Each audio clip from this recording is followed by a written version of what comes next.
Over the past few years, the fossil fuel industry's focus has increasingly been on Africa, where it is fast-tracking new fossil fuel development and infrastructure, and often talking about it as a way to pull Africa out of poverty, despite the fact that a lot of the oil being produced there and moved around is ultimately for exporting to global north countries, which oil majors will profit off of, but developing countries maybe not so much.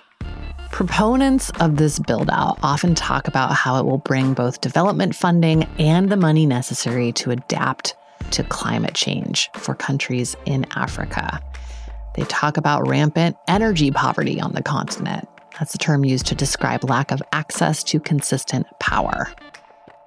In a lot of ways, it's a real indictment of international climate negotiations that countries in Africa and other parts of the global south feel like they have to depend on oil majors to pay for climate adaptation. We've talked about that before, especially in our season on Exxon's project in Guyana. In the absence of the money that's long been promised, first as climate reparations and then as loss and damages, many countries feel like they can't really escape extractive industry. Unfortunately, it's also pretty unlikely that fossil-fueled development will actually pay off for these countries. In Africa, Nigeria, the country with the oldest, largest, and most established fossil fuel industry on the continent, is a prime example.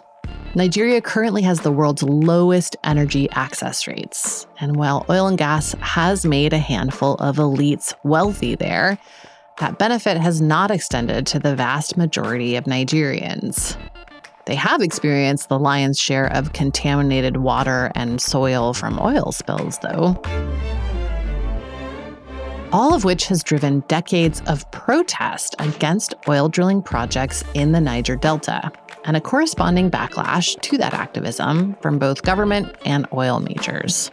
Next year marks the 30-year anniversary of the killing of the Ogoni 9, activists who had fought against Shell Oil's activities in Nigeria and were arbitrarily hung after an unlawful arrest and unjust trial.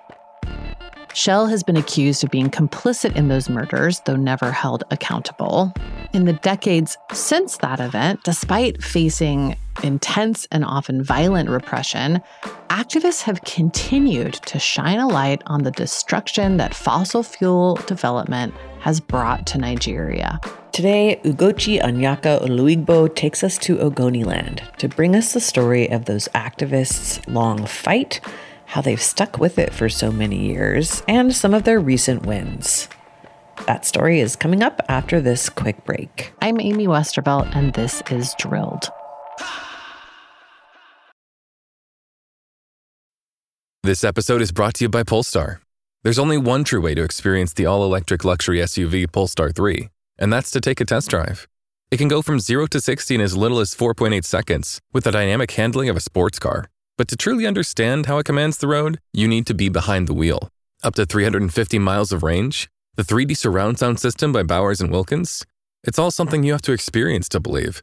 So book your test drive for Polestar 3 today at Polestar.com. Ryan Reynolds here from Mint Mobile. With the price of just about everything going up, we thought we'd bring our prices down. So to help us, we brought in a reverse auctioneer, which is apparently a thing. Mint Mobile Unlimited Premium Wireless. How to get 30, 30, bit to get 30, bit to get 20, 20, 20, bit to get 20, 20, bit to get 15, 15, 15, 15, just $15 a month? Sold! Give it a try at mintmobile.com/switch. Upfront payment of $45 for 3-month plan, equivalent to $15 per month required. New customer offer for first 3 months only. Speed slow after 35 gigabytes if network's busy. Taxes and fees extra. See mintmobile.com. This episode is brought to you by LifeLock. Between two-factor authentication, strong passwords, and a VPN, you try to be in control of how your info is protected. But many other places also have it, and they might not be as careful. That's why LifeLock monitors hundreds of millions of data points a second for threats. If your identity is stolen, they'll fix it, guaranteed, or your money back. Save up to 40% your first year. Visit LifeLock.com/podcast for 40% off. Terms apply.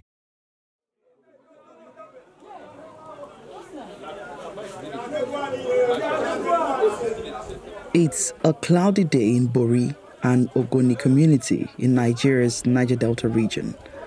Hundreds of people are gathered here to remember the struggle, suffering, and killing of thousands of Ogoni people in a brutal government-supported crackdown of peaceful demonstrations in the 1990s. Ogoni people were non-violently protesting the devastating impacts of oil exploration by Shell Nigeria, a subsidiary of Royal Dutch Shell Oil Company, on their land. Every November 10, memorial events like this one are held in several cities across the world. It was on this day in 1995 that activists Kenule Saro-Wiwa, John Oyenan, Dr. Barinem Kyobel, Paul Levra, Barry Bombera, Nordu Aiwo, Saturday Dobe, Daniel Gboko, and Felix Nuate were executed under the military leadership of General Sani Abacha. Their arrest and hasty judgment were backed by Shell. Marching to Ken Saro-Wiwa's home and final resting place, children and adults are holding banners with messages like "Leave Ogoni oil in the ground," "Climate justice now," "Shell out of Niger Delta," and their new slogan for Shell, "Shell, bringing hell to the Niger Delta since 1958. On their way, they are stopped by police officers standing in front of the Bori police station. After a brief standoff, activist Mbani Friday addresses the crowd.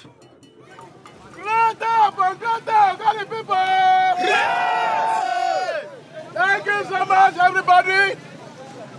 Today is a Freedom Fighter Day.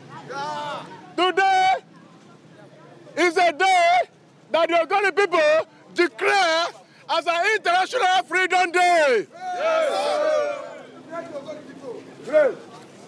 Today, make it the 28 years after the killing of our father, our hero, Ken Saro-Wiwa, and 8 others.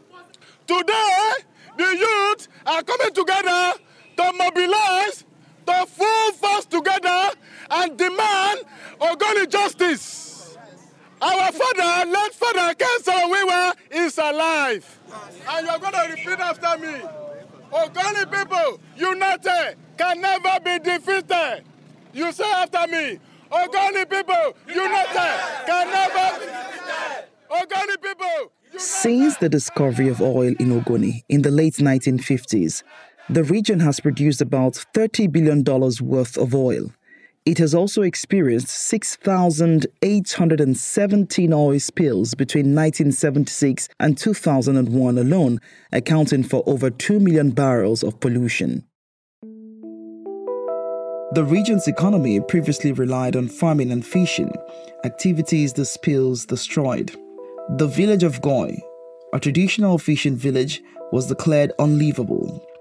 Inhabitants had to evacuate but were never properly resettled or given any compensation or adequate support. The money taken from their land did not translate to development, a better life, inclusivity, wealth, or development. It did not bring the basics like water, electricity, hospitals, good roads, or schools either. As the Ogoni people began to assert their rights, their protests were curbed using force, a pattern that continues today. Any opposition to oil production is seen as a threat not only to the economy, but to the political system. Offices of environmental rights organizations have been raided, journalists targeted, and in 5 years, thousands of Ogonis were detained or beaten by the Rivers State Internal Security Task Force, ISTF, a military body specially created by the Abacha administration in 1994 to suppress the protests organized by the Movement of the Survival of the Ogoni People, MOSOP. Shell provided the ISTF with logistical support and even rewarded them. Once, Shell paid the commander at the time, Major Paul Okuntimo, and 25 of his troops an, quote, honorarium as a show of gratitude and motivation for a sustained favorable disposition. The response from the authorities, like the police, whenever there is a protest against oil companies, is always different from how they respond to other protests. Fine Face Dumnamine is an environmental activist from Ogoni. In 1993, the government banned public gatherings and declared that disturbances of oil production were treasonable offenses. As the military invaded communities, the killings which had started in 1990 became even more brutal.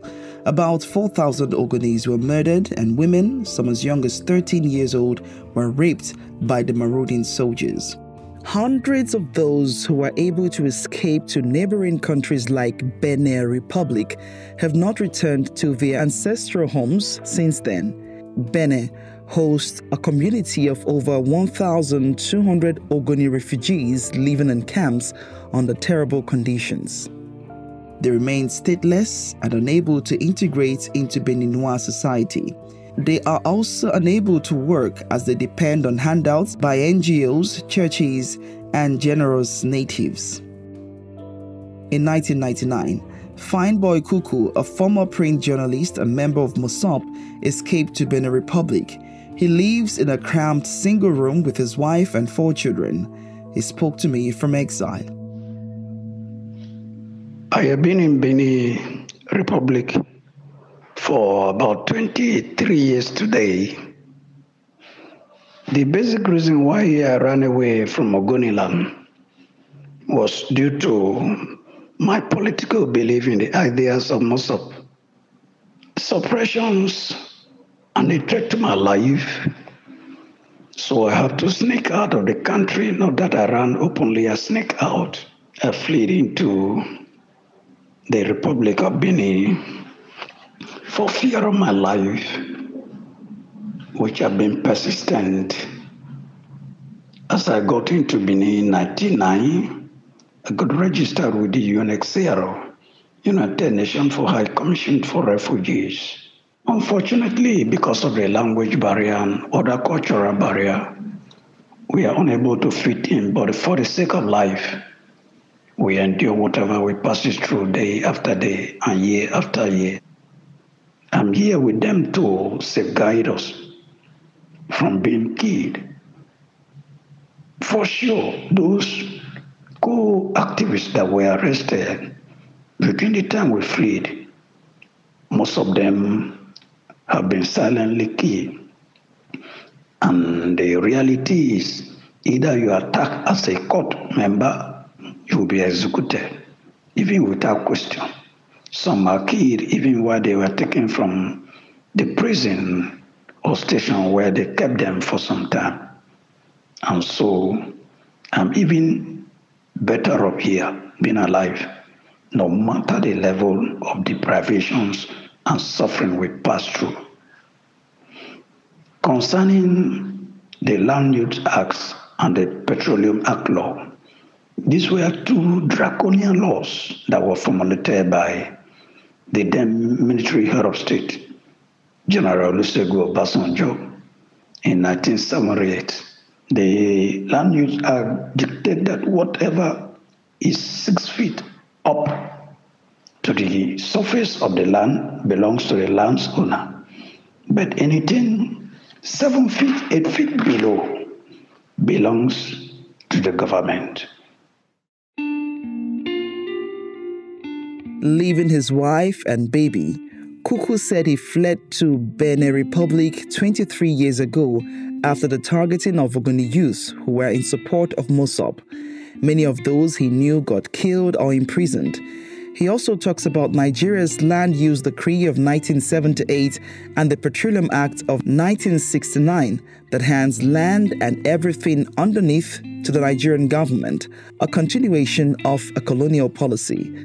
The laws give everything to the government and technically to the oil companies.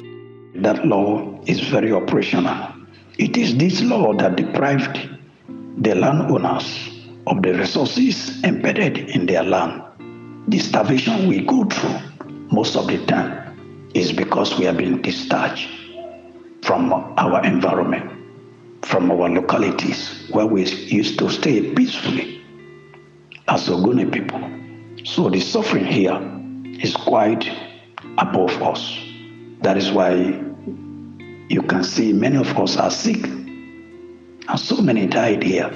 We organize ourselves to do menial jobs. We don't even have official documents of recognitions as refugee or asylees, which would have enhanced us being seat into the system or to be considered for any little or meager employment as the case may be. Kuku said that many asylum applications were rejected because of Benin Republic's decision to stop granting refugee status to Ogonis in Benin since the year 2000.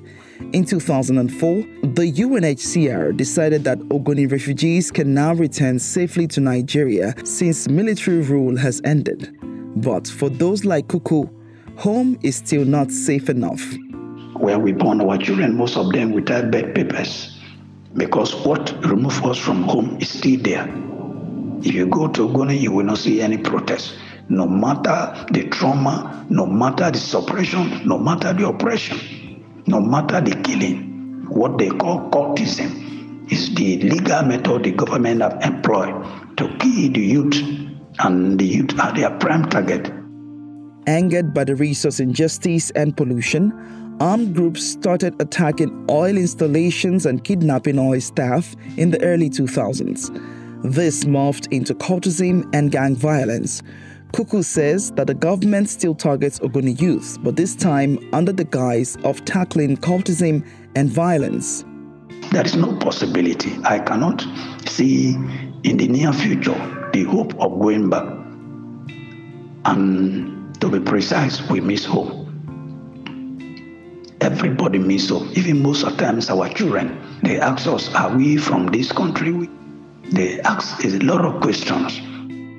Refugee is not a sweet name to bear because it engaged a lot of trauma, so much pain and pressure.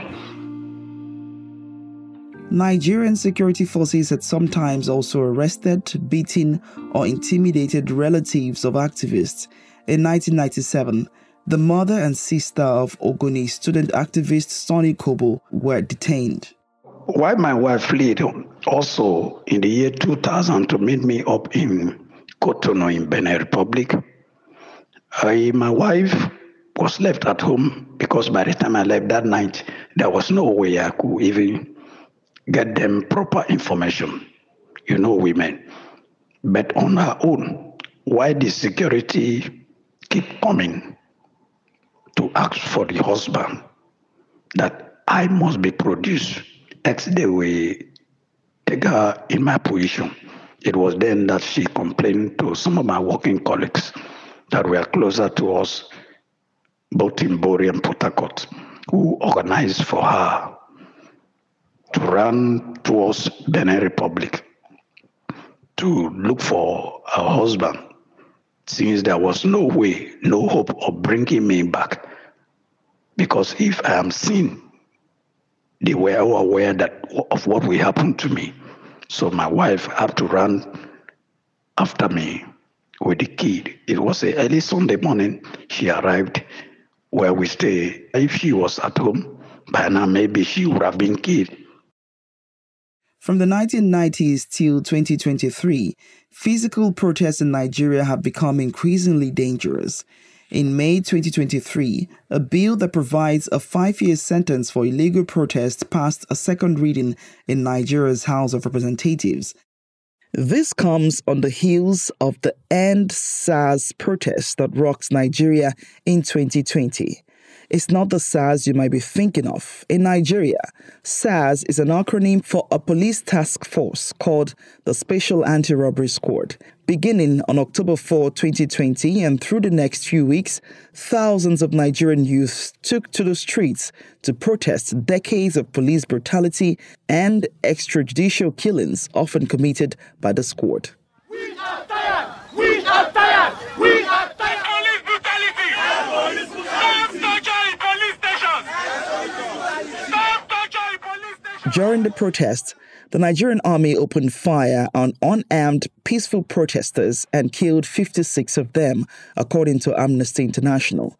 The brutality of the End SARS protests left a mark in the hearts of disgruntled Nigerians, especially the younger population, so much so that when the current president, Bola Ahmed Tinubu, in his first speech announced the removal of fuel subsidy, and assistance provided by the government to reduce the price of fuel for consumers, Nigerians braced for suffering instead of protesting like they did in 2012 when former President Goodluck Jonathan made the same announcement.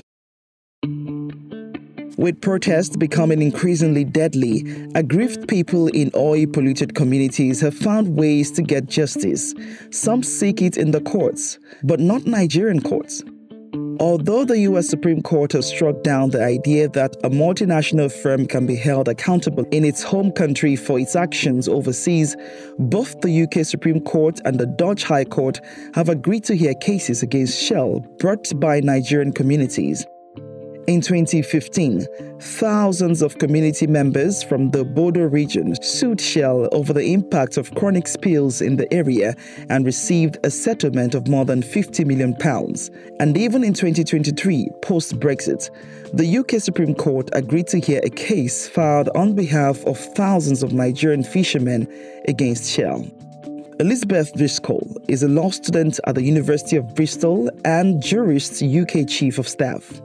In that landmark decision being made in the UK, all cases that are involving Nigerians wanting to sue Shell are likely to go to the UK first in the future, especially if they're of this size, So we're unlikely to see any more Dutch cases or Nigerian cases because there's now a relationship set up between the courts and this judgment. In January 2021, after 13 years of litigation, a Dutch court ruled that Shell's Nigerian subsidiary is responsible for spills that polluted Goi, Oruma, and Ikota outdoor communities.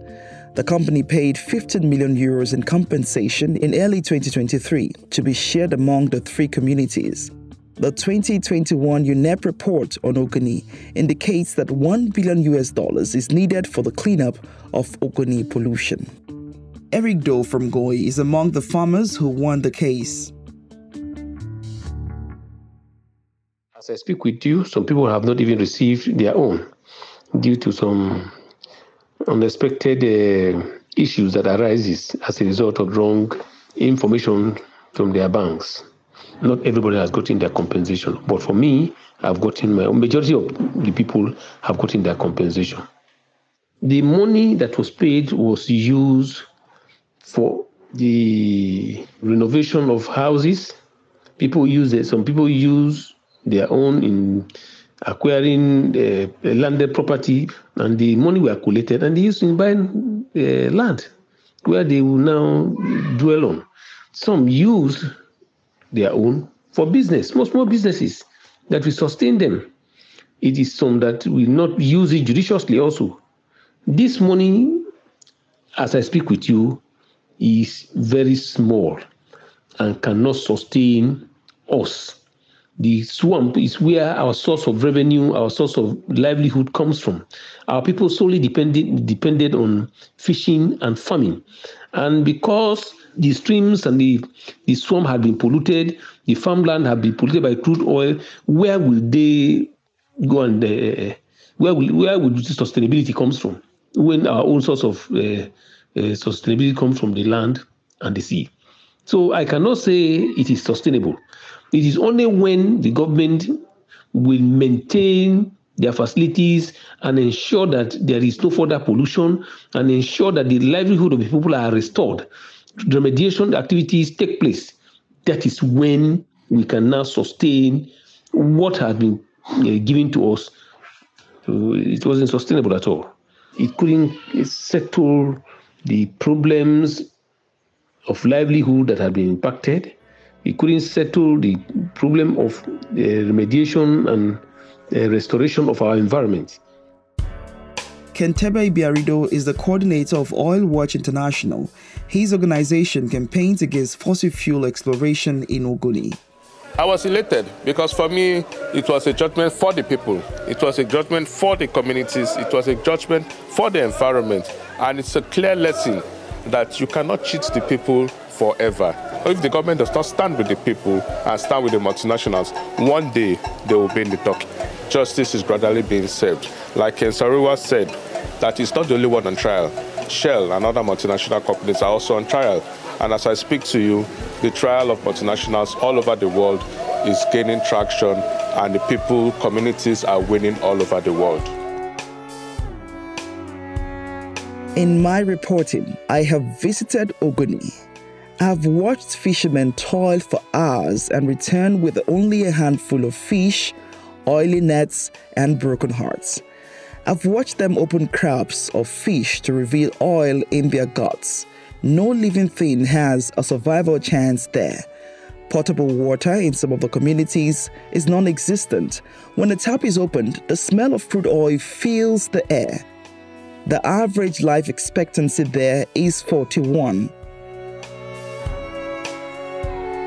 As Shell prepares to sell off its subsidiary and exits Nigeria's onshore exploration to focus offshore, I wonder what the fate of polluted communities would be. The spills are not just in Ogoni, but throughout the Niger Delta.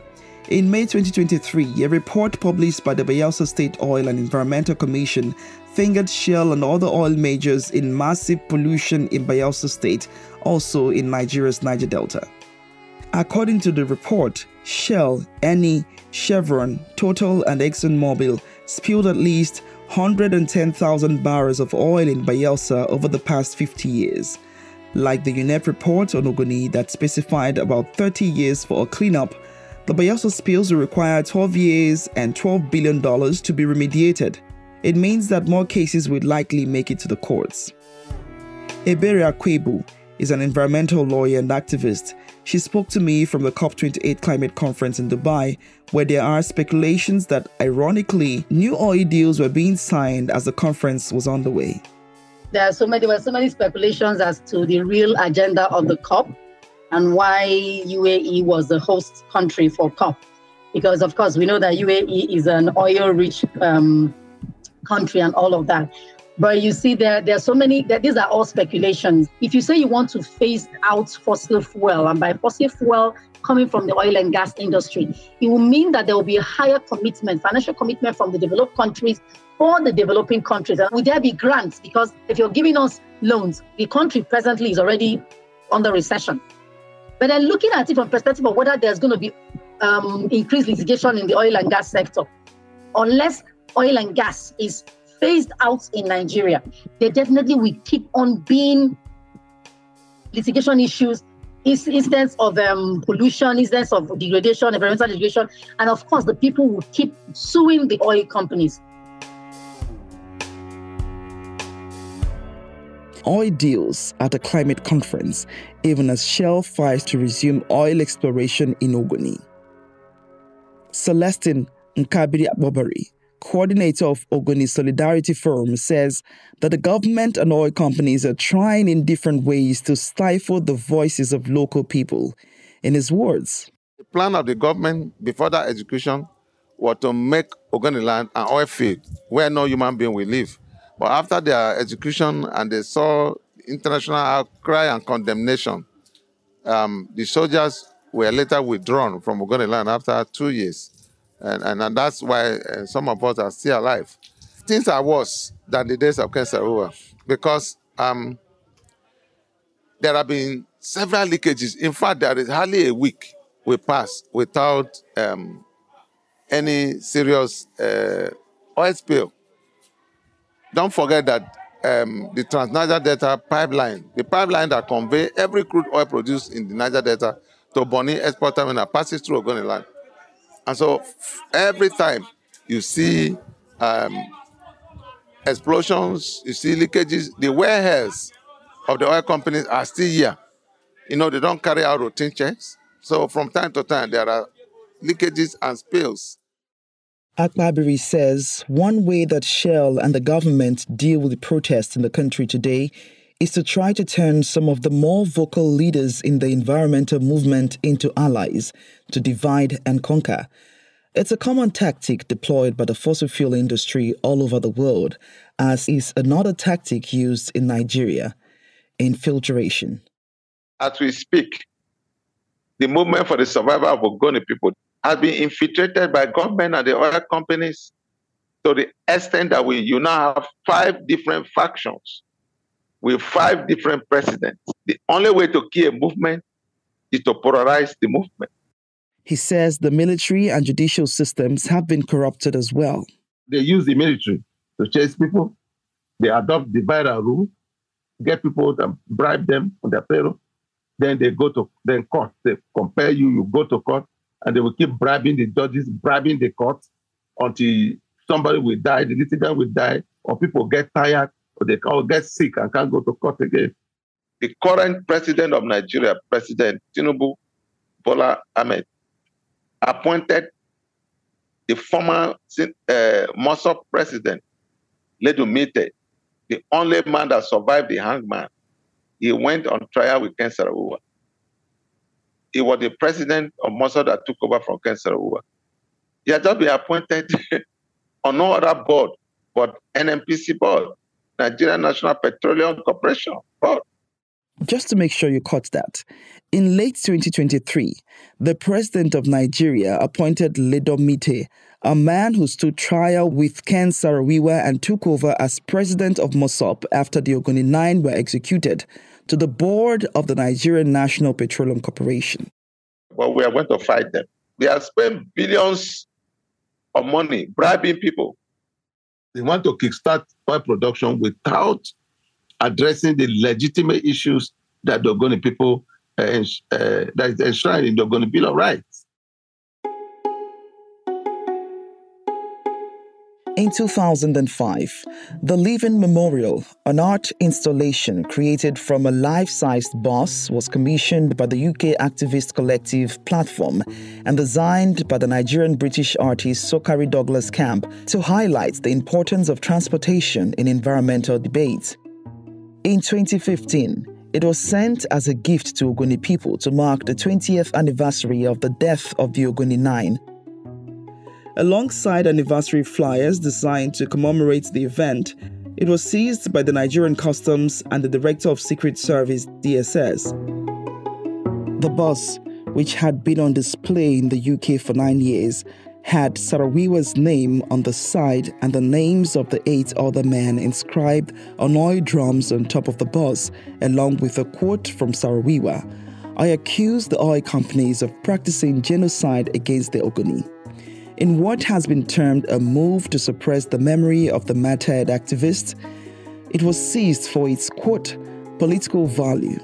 It is seen as a symbol of protest. The boss did not commit any offense. It is just an artwork.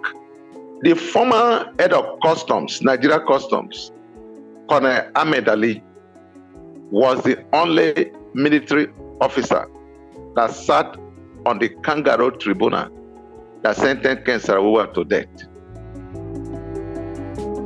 When you learn that the head of customs who kept blocking the bus happened to have been the only military officer involved in sentencing Ken Saro-Wiwa to death in 1995, his decision to block the bus suddenly takes on more meaning. And so everything in the name of Ken Saro-Wiwa should not be honored. And he does not know how to separate his personal biases from his work as head of Customs Nigeria. The same people that send the bus send some flyers. The boxes containing the flyers were also seized by the DSS at a different agency of government, a different arm, paper, flyers, simply because we will use the flyers for the commemoration of Ken Saro-Wiwa. He says that the government seems to be afraid that anything celebrating Ken Saro-Wiwa will just inspire the Ogoni people to keep fighting, and that's the last thing the government wants. We have been pushed to the wall. We have taken our destiny in our hands. If we see death, we take. If we see life, we take. So we are not afraid of what the oppressor will throw at us. They have divided our ranks. Definitely they have weaponized hunger.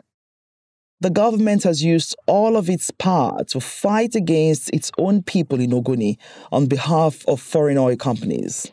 The oil companies cannot do without the military and the police. In 1990, you had a story in Omochem where the community people went to the gate of Share to go and beg for water. And they called in the riot policemen that came in to kill people out of fear community people ran into the palace of the king. But these men that do not have respect for nobody got into the palace, set the palace on fire. They killed the king, killed his wife and his children, and every person that ran into the palace. I'll be arrested by military men. I can't forget one of the time myself, Reverend Nimobasi, Che Begura, and several comrades were there. Before we knew it, one truckload of soldiers had come and pick us up. They didn't tell us where they were taking us to. But the good thing was that before they picked phones from us, we have communicated to journalists. They saw it and called them, hey, these people you heard there are important people. And we were eventually released. I don't know whether they would have killed us. Government gave them power to carry arms. In 2016, Nigeria's National Assembly asked the Customs Office to release the bus. The service flouted the directive, so the Ogoni Solidarity Forum Nigeria and Social Action filed a lawsuit in the Federal High Court. I reached out to the Nigeria Customs Service to get their comment on the bus, but they did not send back any reply. In June 2023, after Colonel Hamid Ali left his post as Controller General of the Nigerian Customs Service, a court in Lagos ordered that the bus be released. Celestine was happy. He imagined that it would be released right on time to be fully displayed on November 10, 2023. He had plans to dress the bus in traditional clothes and honor it in a parade. The bus will be on a truck. As you tie wrapper on the waist of important people, tie how the bus will be tying a cloth. We will dress the bus traditionally. We will treat the bus as a human being. And a lot of things, traditional dances, it will take like 3 days. But again, he was disappointed, as were his Ogoni kinsmen. The bus did not make an appearance on this 28th anniversary. The Nigerian Customs did not release the bus despite the court order. Exiled in faraway USA, Dinebari Augustine Wainan has never joined the memorial event in Ogoni. He is the younger brother of John Wainan, one of the Ogoni Nine. He fled to Benin in 1996 and then to the USA 3 years later. My elder brother, late John Wainan, was so dear to me. He was like a father because our father left when I was like 12 years old. So when he was the very reason I joined the movement for the survival of Ogoni people. He was a very good Christian. Paul Okontimo told me that he was going to kill me, and that was how I escaped the hangman. If not, they would have killed me too. The night before the anniversary in the city of Port Harcourt, the crowd had gathered in front of Sarawiwa's house, a two-story building situated a few meters between the Port Harcourt prisons, where the Ogoni Nine were incarcerated on the right, and Port Harcourt Cemetery, where they were buried before Sarawiwa's exhumption on the left. Ken Sarawiwa lived between the two facilities that sealed his fate. As they lit candles and prayed, laureate of the Rights Livelihood Award and one of Time magazine's Heroes of the Environment, Nimobasi, spoke to the new generation of protesters. There are a whole lot of young people here tonight who were not born when this event happened. But they have lived the experience of what led to the struggle. Children who were born after, those who are born even today, they are living in Niger Delta where all those harms are still happening. And so this is very significant to remind the people that, look, the struggle is not over, and the young people must be engaged in the struggle. In October 2023, another oil spill occurred in Kedere community of Kokana local government area of Rivers State. It took Shell 5 days to stop the Gershon crude. Shell had denied that its old pipelines were responsible for spills. As we were producing this episode, I heard some news from Ogoni. So they are supposed to inform us. They are supposed to consult the people and tell them that, okay, if we are doing routine maintenance, which is necessary that they should do, because it is the lack of that that make oil spillages destroy our environment because of ruptured pipe that were laid in the 50s. Today, Ogoniland works for the organization that Ken Saro-Wiwa started, Accomp. In February, several indigenous people from the Kedere community reported seeing men out working on oil pipes in the region. Shell is selling off its onshore business in Nigeria, so no one was sure what was going on, especially as security guarding the sites were aggressive towards curious visitors. Within a few days, it was confirmed that they were working for Shell, repairing pipelines in the region. So if they are coming to repair or change the pipes, they should negotiate or consult the people and let them know what they are coming to do in their place. But that is not done. And they just one morning wake up and started digging people's land and property, destroying what belongs to people without consultation. All those things are unacceptable. And it means that they don't regard us as people. There is no respect. No respect from Shell, but also no respect from the Nigerian government, he says.